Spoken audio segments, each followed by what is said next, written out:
బస్సులో పోదామంటే యాక్సిడెంట్ జరుగుతున్నాయి. సరే అని బైక్లో పోతే అలా ప్రమాదాలు జరిగి అలా మరణిస్తున్నారు. సరే ఇవన్నీ అవాయిడ్ చేసి ఫ్లైట్లో పోదామనుకుంటే ఫ్లైట్ క్రాస్ అవుతున్నాయి. సో ఫ్లైటు కింద భోజనం చేస్తున్న విద్యార్థులు వాళ్ళు మరణించిండ్రు. సో ఇక్కడ ఏం జరుగుతుందంటే డెత్ అనేది అన్ఎక్స్పెక్టెడ్.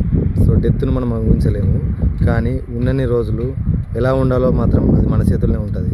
ఎందుకంటే ఉన్నన్ని రోజులు ఒకళ్ళకి హాని చేయకుండా, ఒకళ్ళని నష్టపరచకుండా, ఒకళ్ళని ఇబ్బంది పెట్టకుండా వీలైనంత సాయం చేయకుండా పర్లేదు, కనీసం అపాయం చేయకుండా సరిపోతుంది. ఇలా ఉంటే సరిపోతుంది.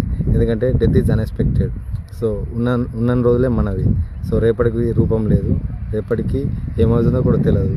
కాబట్టి ఉన్న రోజు స్వార్థం కొంచెం తగ్గించి మన మన మన వాళ్ళకు అండ్ మన అనుకున్న వాళ్ళకు ఎంతో కొంత వీలైనంత సాయం చేస్తే సరిపోతుంది. Thank you all.